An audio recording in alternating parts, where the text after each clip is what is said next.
How in the world does a 31-year-old beautiful woman like that, do you understand? 31, you know that 31 looks pretty much 23. Okay, in some women, especially if they age like the way that I'm aging. Yeah, how does a 31-year-old woman like that never get married ever again?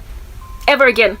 My mother never remarried. She never remarried. From 31, she's now 60, 30 years down the line. All she had was these random boyfriends, and all of them were weird, strange guys. Bamakins, some of them. Types it up thing. One guy even used to beat her up. That's somebody standing in the middle of my mom's prospects for romance. Stuff like that commenced in the black community. It was a combination of the witchcraft of my aunt and of my mom's friends. Like when you're that beautiful in a crew of friends, and you have got prospects basically of being loved by every guy is trying to get with you, people are gonna sabotage your romantic prospects. So if my mother had not had a whole bunch of witches around her, do you understand? If she did not have a whole bunch of witches around her, I might have had more siblings than what it is that I have right now. She would have remarried. I would have had a stepdad. I would have had therefore children born from another marriage. But my younger sister was made because my mom she wasn't done with children. She wasn't, man, come on, this computer is just giving me problems. She wasn't done having babies. Do you understand what I'm saying? She wanted more, but she could not stay with my dad. So she would have had a much bigger family than what under heaven it is that she now today has. She would have had a much bigger family than what under heaven that she now today has.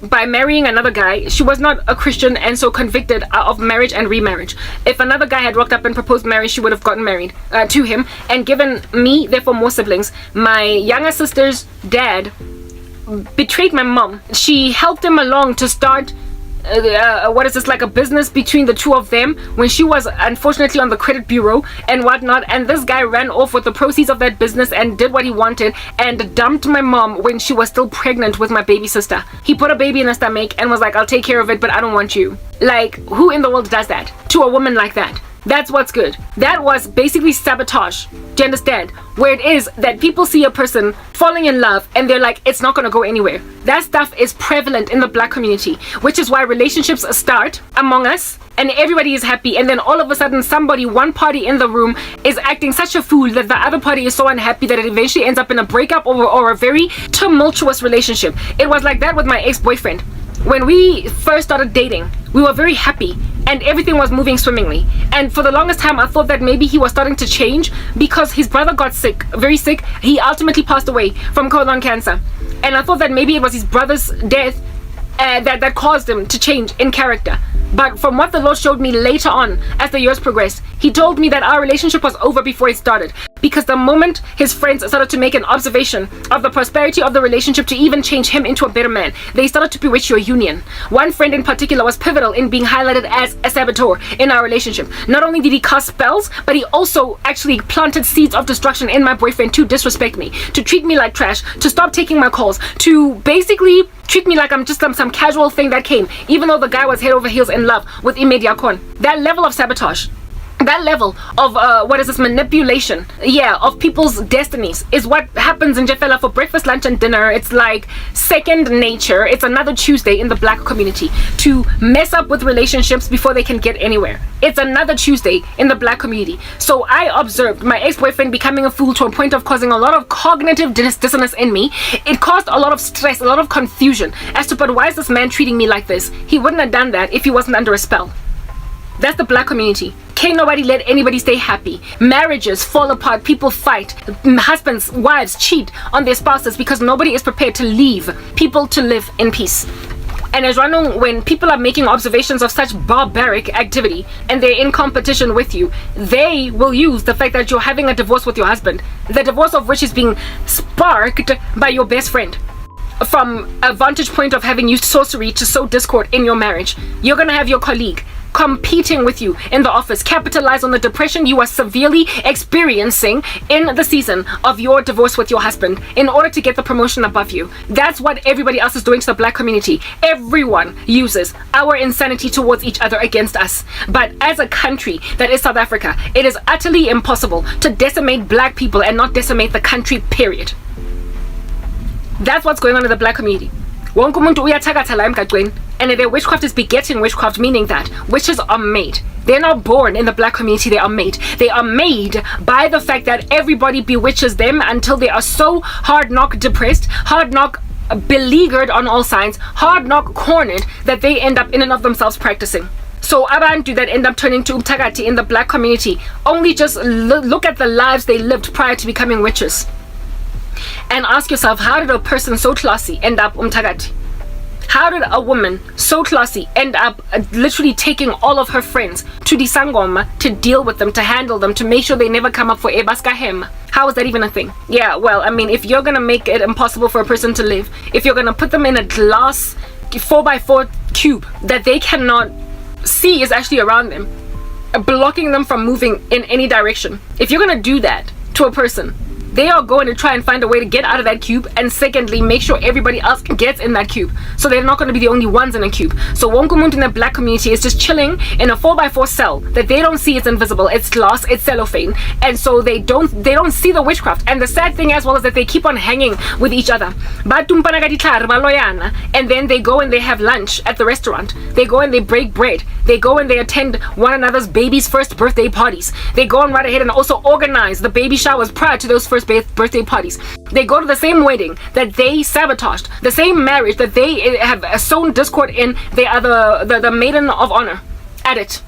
They are these hypocrites that are not walking around with a sufficient guilty conscience to continue in the grain of their incendiary insensitivity against one another. Gu attendwa ama funeral, when people are met with so much hardship that they end up committing suicide, the person that put them in that hardship will be at their funeral. They will be mourning, crying. They will even be reading the wreath. They will even be at the memorial service doing speeches like sobbing like no man's business when a person passes away because they could not continue to live given the level of blockage that they were endured under by what do you call this, the very person talking about them at their funeral. That's the black community. That's why that's why I want nothing to do with them. That's why I can't stand witches and witchcraft. That's why I am so like I'm like, if at all the Lord would keep me, would linger me longer here on earth, then if at all the rapture, for instance, is not happening tomorrow, day after, and the Lord still intends on proliferating a couple of more years and will give me a husband, I will literally turn down any man that is black.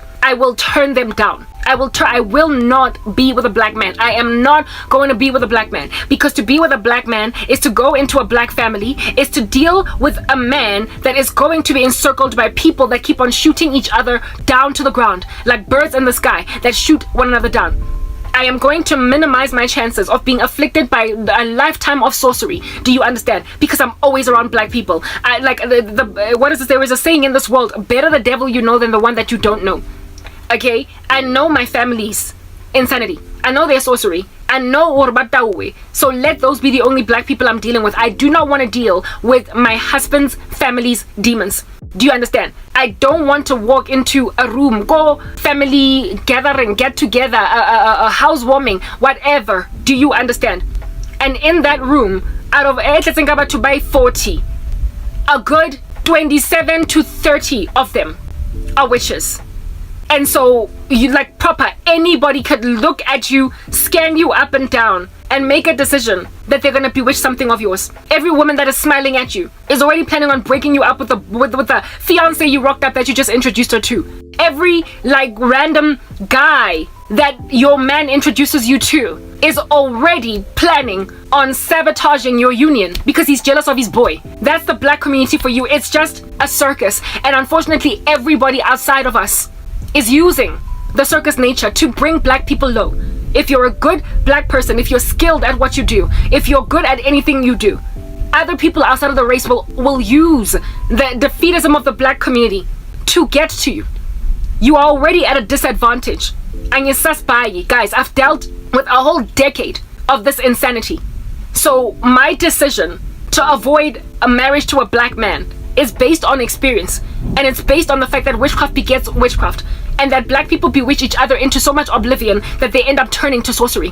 And upon turning to sorcery, now a family is made up of like 70% to 80% witches, and those that are not even converted into witches yet are only that way because they're still kids. They're still kids, and so they will inevitably become baloyi, or they are bazalwane, praise the Lord.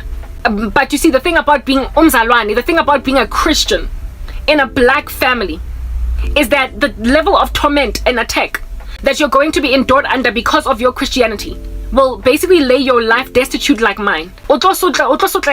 You are going to be broken up with families, with cousins, guys. You are going to have issues with your siblings. Your mother is going to treat you very differently from the time you get born again. It just makes family experiences so rough. Everybody going to talk down about you, underestimate the living daylights out of you. Everybody is going to be charged against you. I don't want to be dealing with that other than just with my family. I've got abatagati lae jartini. There's enough. I don't want to go nakelo olla bako khabo kingi shabalala. Ake batlo kholo olla bako mazibugo. Ake batlo kholo olla bako bule bako moloi. Since ke baloi kaofela ake batlo kholo olla baloi bako bodlamene. Guys, I don't want to fetch myself my husband's aunt's ridiculousness. I don't want to fetch myself my husband's grandmother's ridiculousness. I don't want to fetch myself my husband's what he calls cousins. I don't want to be at a wedding. Do you understand? I don't want my own wedding to be attended by ugogo or busy atagata mina nomyeni wami ngoba yena isangoma while the two of us are Christians. I'm sorry, I can't. I want to like as in I'm done. I had a friend who was among the first out of us to get married, and the level of jealousy made it impossible for her to be entirely happy. Like proper, her photo ops were clearly fake. She was posing. Do you understand? She was unhappy, and she was also not treating us the way that she had before, because she had experienced so much jealous mistreatment ever since she got engaged that she didn't know who to trust. So even though we were at her wedding, we were strangers. We had our names and everything on little cards, and yet she treated us ingati strangers. And when she was busy taking photos, she couldn't even look us in the eye. That's a woman that's not happy on her wedding day. She's looking over her shoulder. On her wedding day, she's looking over her shoulder because of the level of betrayal. Even that particular day, there are people there who have bewitched the bride and the groom before they could even go to honeymoon. Who wants that? I had a friend at MTN who God gave a dream about me getting married, and I was looking very beautiful in the dream. She came the next day. I was like, oh, Karabo, God showed me a dream of you getting married. You look so beautiful. I was like, oh, maybe my dreams are getting answered. My prayers to God about a husband are getting answered. And when I was busy jumping up and down in front of her, basically appreciating that God is confirming my husband is coming through her, she changed, she changed ever so immediately. And before I knew it, I got a dream where it is that I was pregnant by my ex-boyfriend and some other dude that I had also dated. I dated briefly when I was newly saved. For 2 months. I had a dream where I was pregnant by both my ex-boyfriend and this guy. And I was barefoot in the dream in some bathroom where the floor was murky with water. And I was heavily pregnant, and my stomach had such black stretch marks on it that I could not deal because I had lost umzimba wam. And when I was looking in the mirror, I was at the bathroom something in Eleko Wits University, and I was in these dirty bathrooms at Wits, and I could not even finish my degree because of the fact that I was pregnant with basically 2 babies in my stomach that belonged to 2 different men.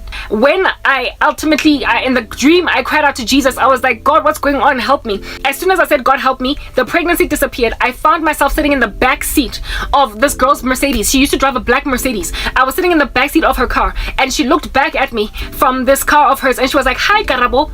And God was like, that's the one. That's who's doing that to you. It took me years to figure out what that dream meant, because it would take me losing everything to ultimately be able to interpret my dreams properly. I have told you guys that before, that my spiritual gifting, I only began to appreciate it after losing everything. God was showing me that this woman not only wanted to shatter my prospects for getting married, but she wanted me to be the kind of woman that would have babies by different men. Where it is that I would have my first pregnancy with one guy, and then I would have a second pregnancy with another guy, so as to ruin my stats in that regard. Give a baby mama and fella across the show of multiple baby daddies but never get married. And also, like I said, it happened at Wits, where it is that I felt like my degree was also taken away. She also came against my prospects for education, anything of glory of mine. And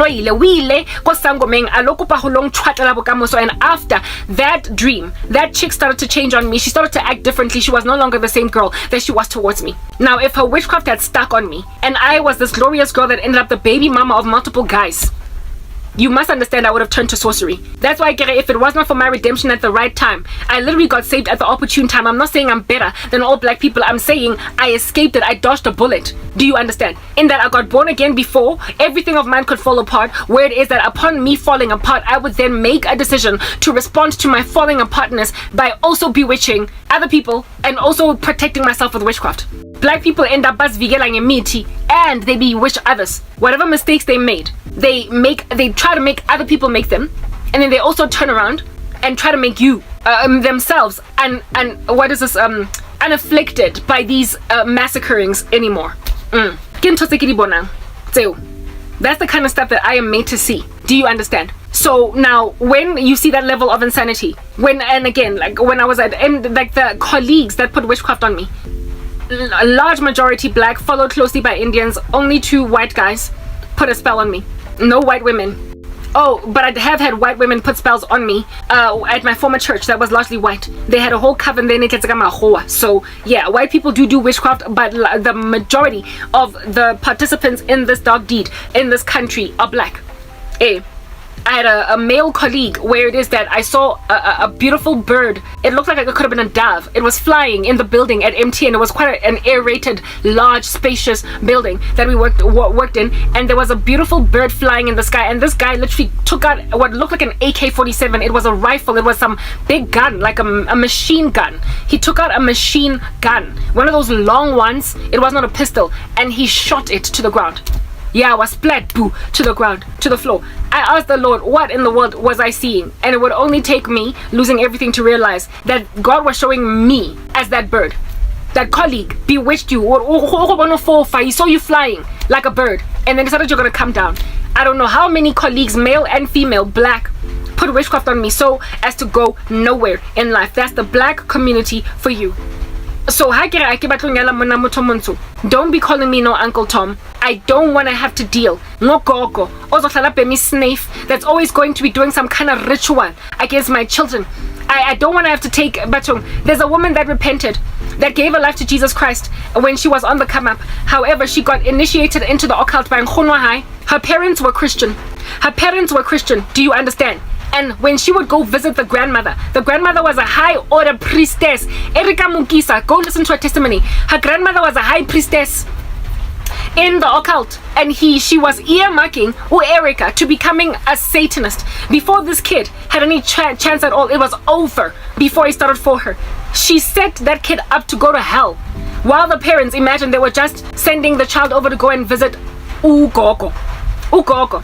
Erica not only had a grandmother that initiated her before she could even articulate herself properly into the occult, but she had an aunt who was her mother's sister, that every holidays she would go and visit that aunt. And that aunt of hers, you would imagine that because ke auntie, she would be responsible, and the mother would also trust the auntie to basically take care of the child. You don't let my child go to clubs. You don't let my child mess up with boys. If you see my child doing ABC, now this aunt not only took this child to parties and whatnot, but she also did rituals with Erica when she was just a teenager.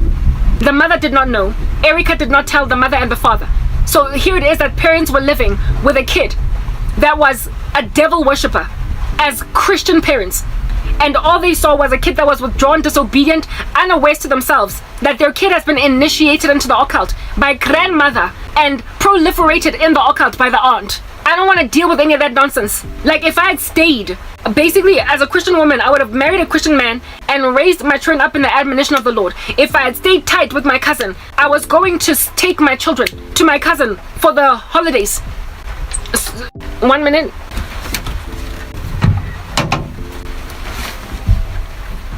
Just come in. I was gonna take my cousin to what do you call this thing? I was gonna take my kids to my cousin for the holidays because we were tight. Do you understand? In order that my cousin's children and my children would grow up knowing each other. Do you understand?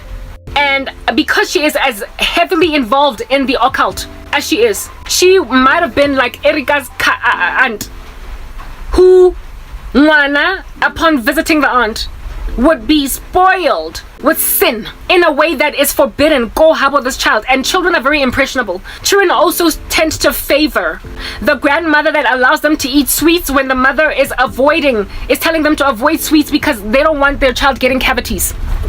Do you understand? There's a difference between spoiling a child gari sweetie and spoiling a child with wayward behavior, with witchcraft, with boys, with parties, with clubs. A child that's not allowed, for where it is that she stays, to go out at night because she's only 15 years old, and having an auntie say, I won't tell, insofar as you make sure you're back home by 2 a.m. Your child is busy pumping it up in a club when you think she's sleeping in safely in auntie's house. Auntie of which is also happy to confirm with the mom that no, she's such a sweet girl. Well, she'll call you in the morning when she comes back. Meanwhile, this kid is partying because the aunt has loose morals. That's what I was dealing with. If at all the Lord did not give me eyes that see, I would have sent my child to a cousin, do you understand? That would have let her do whatever she wants, given that she would have been a high order, like, devil worshipper, while her cousin sister was a Christian. And these kids, being as impressionable as they are, would have rather liked my cousin more than me, because it's written in God's word that in the heart of a child dwells a lot of folly, but the rod of discipline drives it away from him. The rod of discipline drives away this folly from the child. So if at all you're busy putting a rod of discipline on a child, and you've got some silly aunt or grandmother that is insisting that they walk in folly, all the work you're putting in them is going to be thrown away. This kid is going to want to visit the grandmother every holiday. This kid is going to want every opportunity to sin against God at your expense. That's the kind of stuff that happens in the black community. Like, I can't deal. I cannot deal. All over the show. I also have a sister that's very heavily involved in the occult. I would have taken my children to auntie. Auntie is a whole devil worshipping alcoholic. What in the world am I gonna do with my kids over there? I can't trust Ngabo. I can't trust her, Ngabo. So must I like incubate my children from their family? That's the thing. I don't want to magnify that times 2. I don't want Nana to be a witch. I want to minimize the likelihood or the probability of my children's aunties and uncles, do you understand, roaming around in the occult, insisting on initiating my children. I would much rather marry into a family where everybody or almost everyone is a Christian. That's what it is that I feel like I would be safe in. And in the black community, like proper, I've given you enough chances. I'm done. I've given black people enough chances. As a guy that I liked very much, I had massive feelings for him at MTN. I had been to his brother's funeral, and when I saw the home where it is that they all appeared to be born again, the whole family looked godly. Do you understand? I was like, this is the kind of family I want to marry into. So uncle would have been really great to my kids. So too would have the aunties, so too would have the mom, the grandmother basically, and the granddad would have been really great to leave my children with, until I came to learn that that same little animal is into witchcraft. So hi, by the way, now a lawyer, when you look so godly, what's to say that your brother is not also dabbling? What's to say that your mom is not dabbling? What's to say your dad is not dabbling? I don't want my children going to visit an evil grandmother that is a witch. I don't want that. I want my kids to have, I want my children's grandmother to respect the rules of my household when my child is concerned. You can spoil my kid with chocolate when I'm trying to protect their teeth from cavities, but you don't get to spoil my kids with nightclubs, drugs, and witchcraft. You don't get to do that. And that's the level of insanity going on in the black community. So much sabotage that nobody wants anybody's kids to be okay except their own. So I don't even understand what's going on over there. I had a dream last night. So basically what I'm trying to explain to you guys is that in the black community, even though a family might in the beginning stages start out largely okay if they're secular, somewhere along the way, if they're not born again, if I say Christian, if the family is not rooted in Christ, abantu, they just flip to witchcraft. They turn and they love witchcraft. To a point where your brother, your sister with your children. No one is trustworthy with your kids, and no one is also trustworthy with you. While being with a Christian husband will protect both of you from seeds of discord sown in a marriage, because they will fight it biblically. Bottom line is, when people are still throwing witchcraft at you, you will feel the effects. You will be inebriated, do you understand? You will get wobbly-legged, you will be sleepy. You will have demonic torment in your mind, you're gonna get an attack. So even though you might demolish arguments and every lofty pretension that exalts itself above the Most High, and hold into captivity every thought to the obedience of Jesus Christ, even though you might be a spiritual warrior of note, bottom line is, the war is real, whether or not you conquer it. So who wants to be perpetually fatigued? Who wants to be constantly fasting and praying against witchcraft from the family? What married couple always wants to snap out of arguing because they realize it's a demonic attack? Who wants to constantly be putting barriers around their house because your grandmother just won't stop freaking abusing that particular family because she's a high priestess? Who wants to live in so much chaos? It is indeed true that you can conquer demonic spirits as a Christian family. But if you're always getting darts and arrows coming at you, who wants to struggle to stay awake in class as a student? Because they're busy fighting spiritual attack around them. So it's not enough to merely have a Christian husband. Insofar as the two of us, it's us against the world. I don't want to have to make war with these families' witchcraft. I don't want to have to make war with the whole black community that won't stop bewitching each other. I don't want to have to make that war. Do you understand? Because it's a real fight. I know what it's like. I don't know how many times I've been put on the precipice of suicide. I don't know how many times I've had to beg God to basically save my mind from being demonically tormented by all of this witchcraft around. I don't know how many times I have to toss and turn in bed at night because some entity is refusing to let me sleep. I don't know how many times I have to deal with demonic nightmares, with dreams of like sexual perversion. I don't know how many times I have to basically enter into a fast when I don't want to fast yet. I don't want to have to, like, how many times a year I fast is ridiculous. I don't want to have to be in this level of spiritual war because I am living amidst a community of people that won't stop throwing bombs at each other. Just because I can survive them does not mean I should have to settle with fighting them for the rest of my days. I don't want to deal with that level of spiritual war. Black families that are more or less left to be okay are those that are not in Africa.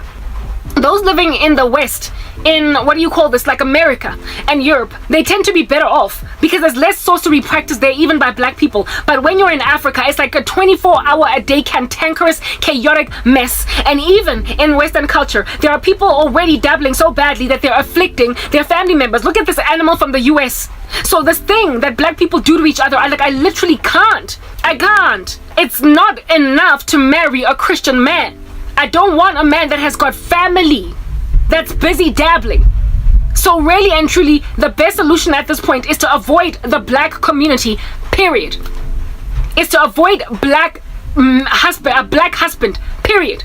Because like I said, there was a guy I met that I thought was Christian. His family looked really Christian until he turned out to be a witch. How in the world am I going to know? How in the world am I going to know? I want to minimize the spiritual war for the rest of my days, guys. I just want to minimize it. I know it is impossible as a Christian to avoid spiritual war altogether, but the level of tumult that I am perpetually endured under 24 hours a day is too much. This is too much spiritual war. The psychosis in the black community is so exorbitant that I feel as if though I will have no peaceable life if I marry in the black community. It cannot be a black man. It just can't. I cannot be with a family that is going to set my children up for failure and hate each other's success. That's a black thing. That is actually very uniquely black, because not even Indian people suffer with that issue where people don't want one another to succeed. It's a black issue. So I am highly unlikely in any other community gonna find a man who has got a sister that wants him to go nowhere, who has got a brother that wants to destroy his career. Highly unlikely gonna find a mother that does not want her children to succeed. Highly unlikely anywhere else, because that is a black issue. That is a black problem. There's defeatism in the black community. Yeah, no.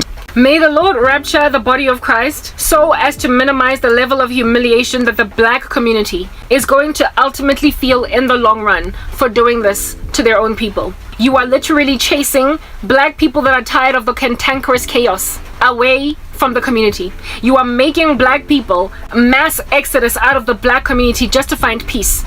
So if God does not rapture the church, do you understand? If God does not rapture the body of Christ, we are going to be dealing with such a mass exodus by black people out of the black community to go and marry anywhere else that it is going to start becoming embarrassing for black people with their black culture trying to maintain what they're maintaining. The level of defeatism among you is ridiculous. Do you understand? It is catastrophic. It is apocalyptic unto your for yourselves only. It's apocalyptic. Your witchcraft, where it is that you all want to keep each other in a grain of nothingness, it's just ridiculous. It's just ridiculous. Black friends, black family, black colleagues, black like, yes, you guys, Nina and Tagatayo are my colleagues. Like, how many of you black witches, just be honest for a second, have bewitched a white colleague? How many of you have bewitched a colored or an Indian colleague? Just give me a show of hands. Largely, it's always the black colleague, even though you are competitive with the Indian one. Even though you have got a competitive edge against the white chick in the office, you are highly likely going to thwart the career of the black colleague. It's literally against just each other that you are doing this thing. So mina if I can minimize how many of you I have around me, it's better off. But then again, in order to be spared embarrassment as black people, I feel like the Lord should rapture the church and just judge everybody's sins once and for all. Otherwise, you're going to be dealing with a mass exodus out of your community. A mass exodus. And then you're going to go on right ahead and accuse people of being Uncle Toms when they try to give you a chance. When they try to give you a chance. I had a dream of my older sister watching my content, but literally shooting down everybody that tried to watch it. She's watching my videos, like eating popcorn and everything. But anyone at all that would try to also watch my videos, she was shooting them down. Essentially, that was God showing me that your older sister is currently busy with blocking your YouTube channel. It's already blocked. I've already been thwarted. I've already been, stayed. I'm already being shadow banned by YouTube. And so she's basically adding a spell on top of a spell. She was blocking everyone from watching me, but in and of herself, she was watching me. That was the one dream. And then I had another dream where my cousin, the one that was my best friend, but now she's my mortal enemy, and God is going to kill her. Remember, I told you guys in a dream about, not a dream, but it was a video where I was using an analogy of how it is that this beast, this animal, this monstrous thing, I don't know what he is, I hate him. This like whatever from America, there's some dude from the US that's busy abusing the living daylights out of me using witchcraft. He's into korobela, he's just a psychopath. And I was using an example about how it is that if you end up married to a man like that, you might as well be marooned on an island where he's the only helicopter coming in to bring food, where he's the only person giving you company, because he will literally ward off every man that tries to pursue you. He will shoot down every man, he will shoot down every hand of help, he will make sure that he's the only person taking care of you. Such that to be with him is essentially the equivalent or tantamount of being marooned on an island with only one person coming in to check in on you. And you are marrying that person. Yeah. Well, I had a dream that basically was using that same analogy that I used, where it is that I was on a marooned, and I said another thing that I said in that particular dream, not dream, but that metaphor that I was using. Another thing that I was saying was that if at all you are marooned on an island where a guy is the only one that is looking at you, only one in a year there's no other man looking at you, no other feasible prospect for romance comes along except for him, what you need to do on that day, since you've been marooned on his little witchcraft island, is send up any smoke signal in the sky.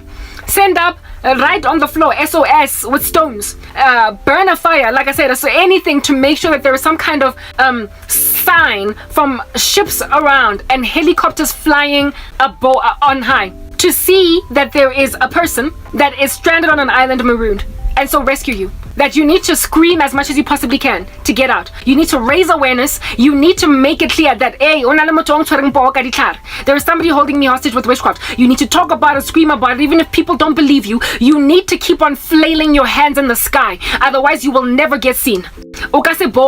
The way you deal with these witches is by making yourself known, relevant, seen. Scream on a rooftop where there is no one in kilometers upon kilometers of a radius. Even though it is highly unlikely you're going to get rescued, you cannot stop screaming.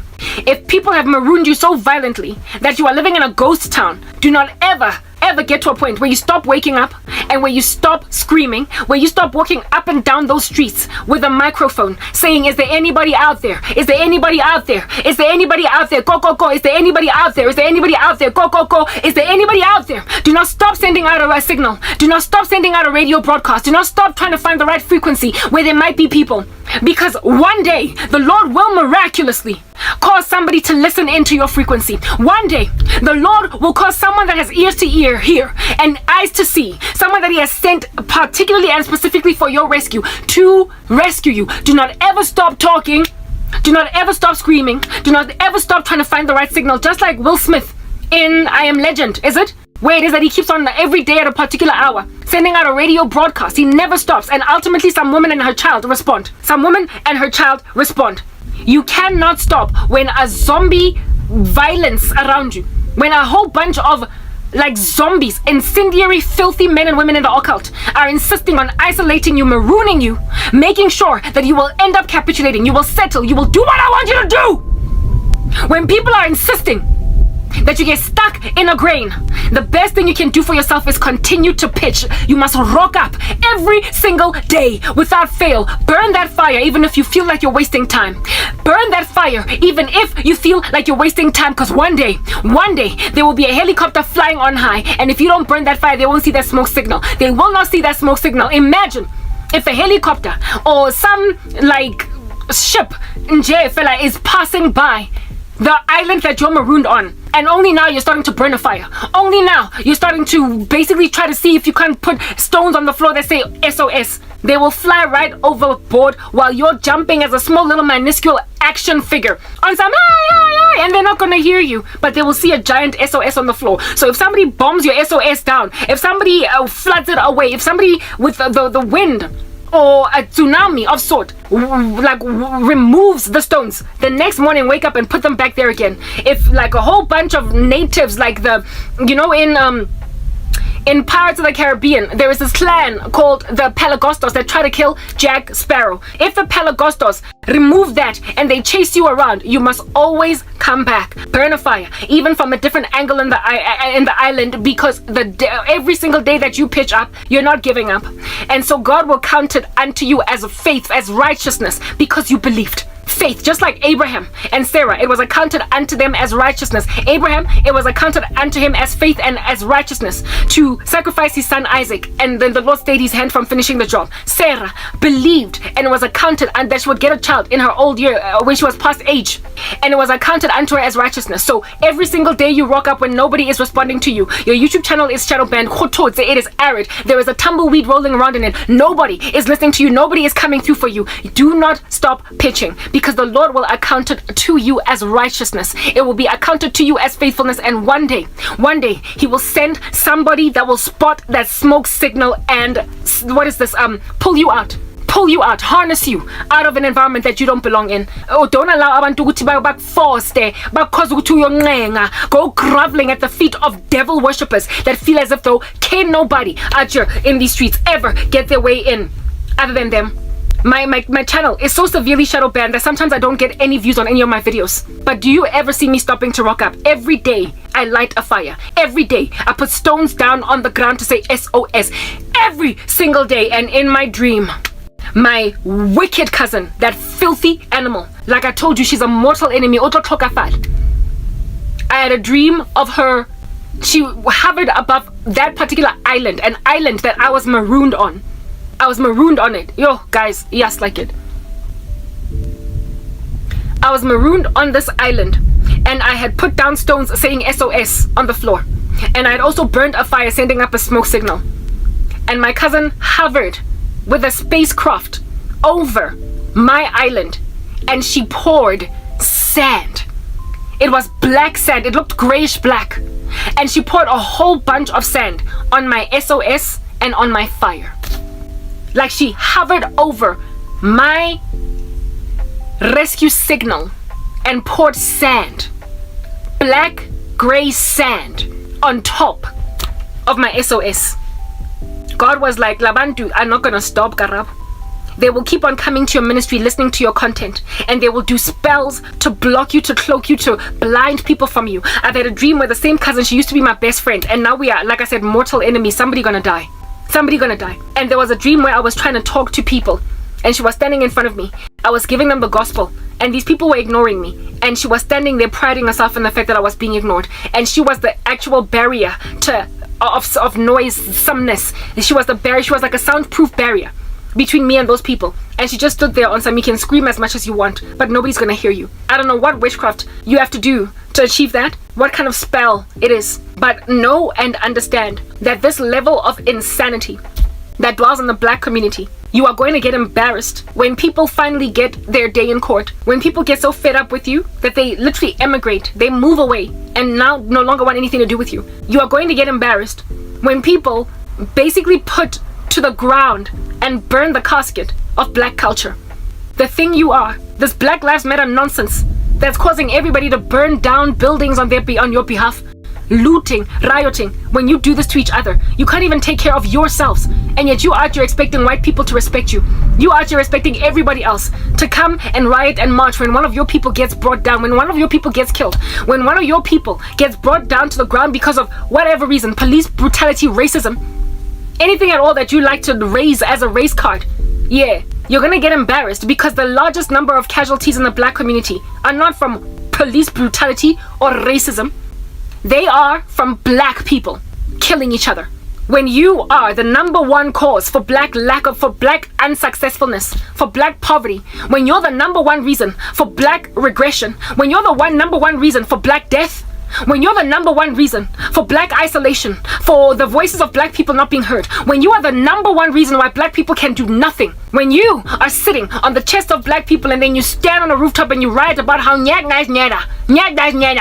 Black Lives Matter, you're standing on a rooftop talking about how Black Lives Matter, and then you expect the whole damn planet to join you in your riotous march that is looting entire cities. And then when people take a magnifying glass and a microscope and they look deeply into the incendiary thing that you're doing, and then realize that you are literally mowing to the ground and putting more people in caskets as black people than any other single demographic ever can. On that day, you're going to be violently humiliated, black people. You're going to be humiliated when your families are teaming at the Folds Kabaloi, where you can't stop bashing each other's heads into walls, cracking skulls, making sure women stay baby mamas and not wives, making sure that men become wife beaters, ensuring that nobody can ever really truly have a good reputation in the black community, that the stars among you are tripped before they can even get anywhere. Look at me. I was supposed to be a whole academic, a lecturer, a professor.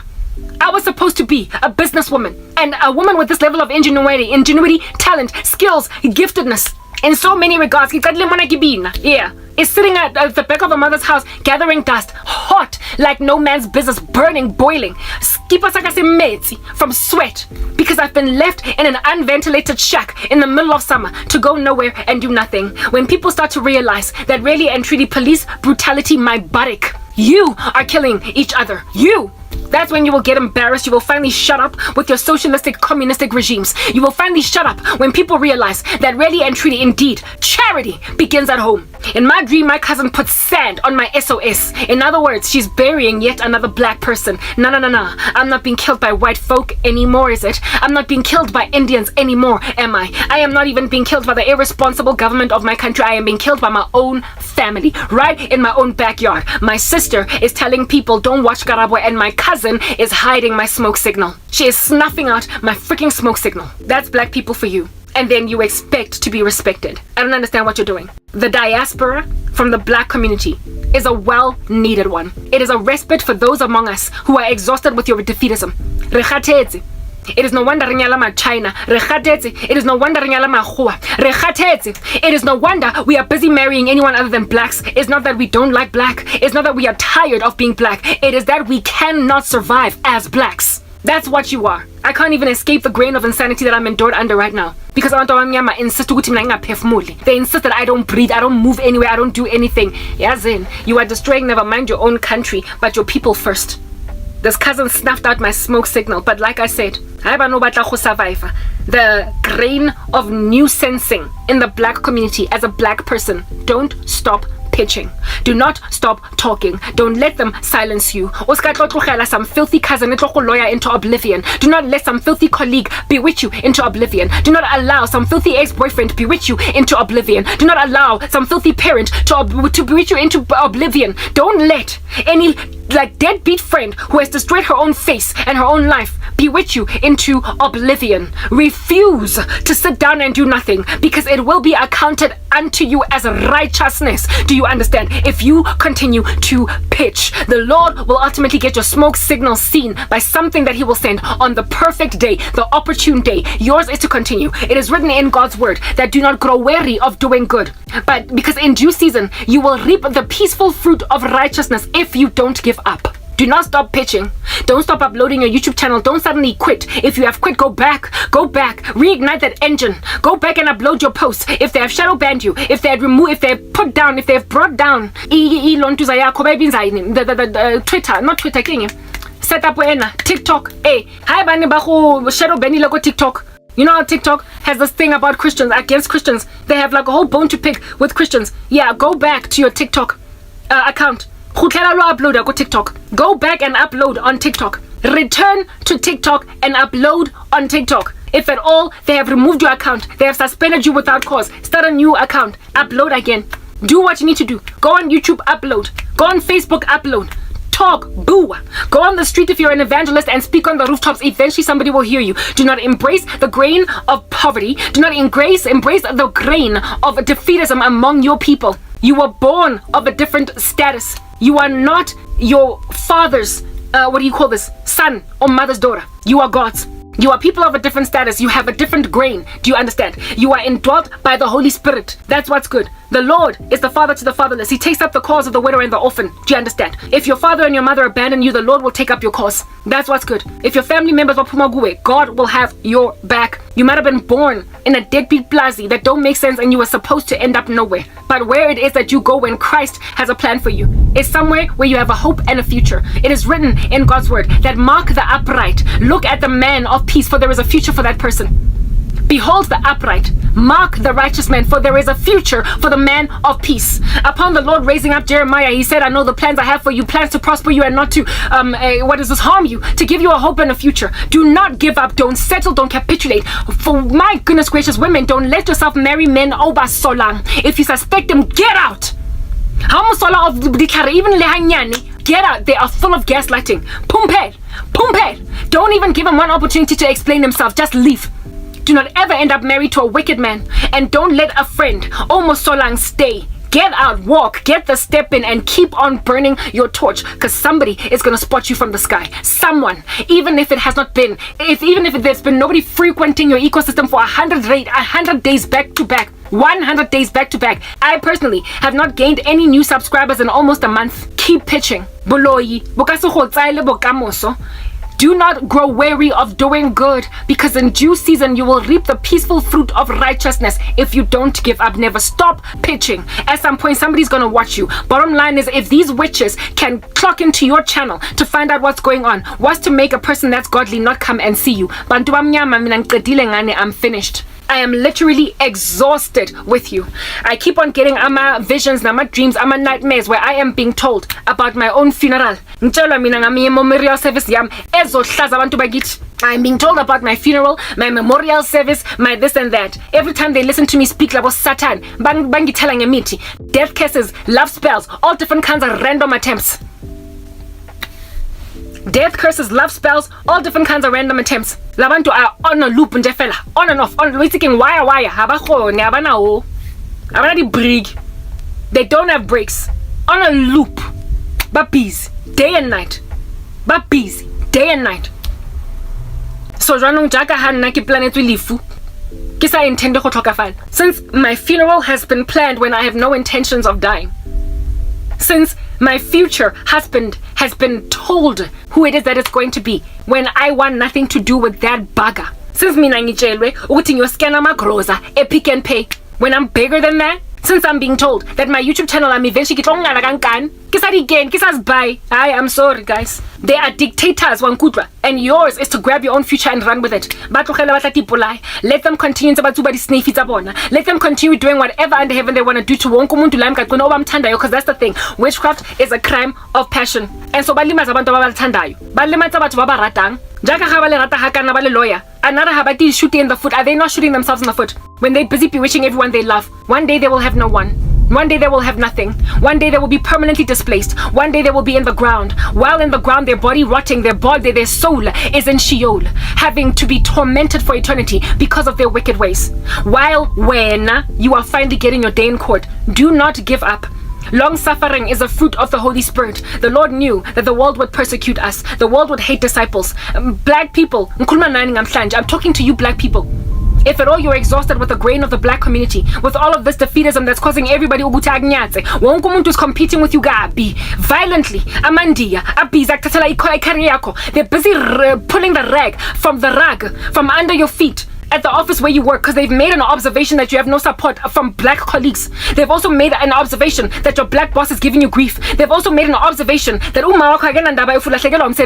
they've made observations, and so now lo muntu lona lo Riyadh lo Ashal uya succeed to take away your career because no one is standing for you. Understand, if you put out a smoke signal, somebody will ultimately notice ukuthi uRiyadh wrong. Somebody will make a decision to disregard the insensitivity and the craziness of Ashal. They will make sure that they ignore the person that is trying to take away your career when you have not done anything wrong. Do not stop pitching. Just do a better thing. Erect, stand firm, and do not be your mother's son or your daughter's, or your father's daughter. Oskaba, a typical black person. Y'all need to be graduated away from black culture. It's destructive. In South Africa, the whole country is passing away because defeatism in black communities has caused everybody else and all of their apathy to just allow black people to fall like dominoes when we are the majority of the country. The whole of South Africa is passing away because of black defeatism. If you want to escape the grain of that futility among black people, go to Jesus. The grain of Mona, Oling so extreme, jealousy so extreme that people will watch you suffer, grovel, moan, grunt. The jealousy so extreme that women will watch a woman get raped by a man and do nothing. A jealousy so extreme that you will watch a woman get stalked into oblivion by a merciless, like, murderer and rapist and do nothing because you are competing. When you're dealing with that level of jealousy, who in the world is going to rescue you? Since nobody's coming for you in the black, no one is coming for you in the black community. Who is gonna have your back when no one has your back because you're black? Well, God is not a respecter of persons. To him, there is neither Jew nor Gentile, for all are one in Christ. There is no Greek or Jew in the sight of God. There is no black or white or Indian in the sight of God. Just his adoration for you. If you want to escape the grain of the black community and being mistreated by people that were around you all of your life, you will give your life to Christ. There is solace and escape in no other name but Jesus Christ. Bantu bamnyama, mina ngicedile ngani. Know that that's true. I'm done with you. I'm done with you. And the only reason I can confidently say ngifeyitse kalona is because I have Christ. I don't need you and your defeatism, the sand you're pouring over my SOS. Hey, but I'm going to build that stone that again. How much fuel do you have in your little jet in the sky that you are carrying so much sand in that it uses up all of its fuel?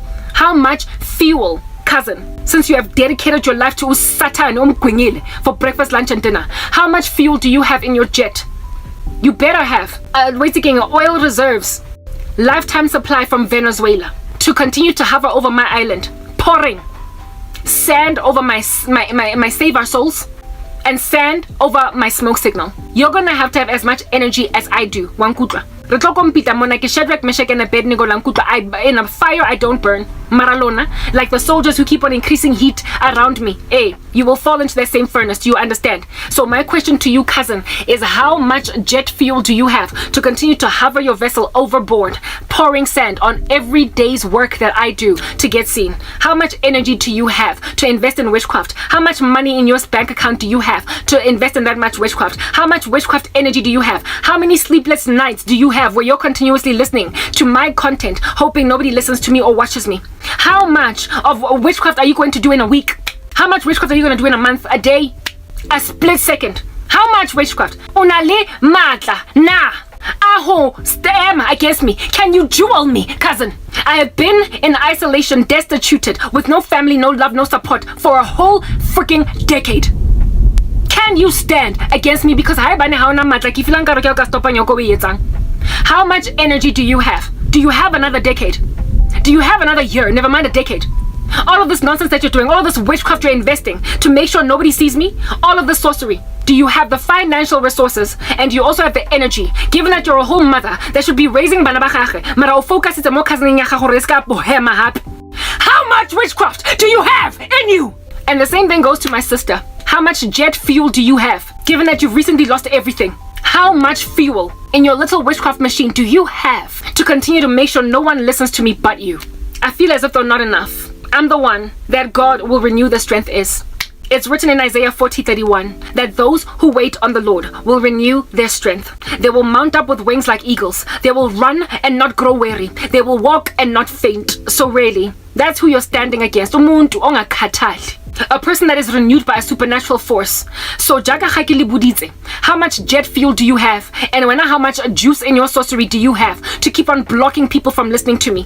Can you stand against one who is mounting up with wings like eagles, running and not fainting, walking and not growing weary? Do you have enough energy to stand against a child of the living God anointed by the Holy Spirit? Do you? I don't think so. So all the best winning against someone who cannot lose. You're a serpent and you're a scorpion, and I will trample you underfoot. Do you understand? No such weapon formed against me shall prosper. I will refute every tongue that accuses me in the judgment, and I will be the one to condemn it. I am the one that's going to trample you underfoot, not the other way around. So keep on hovering over my secluded island and pouring sand, because the day's gonna arrive when your jet is gonna need maintenance. Your jet is going to need more fuel, and you're gonna run out of resources since you have not Christ behind you. Those who build a house in the devil build it in vain, but those who build a house in the Lord don't build in vain. Unless a builder builds their house in the Lord, the builders build in vain. So all the best. I'm signing out in Christ's name, Kren K. Bye.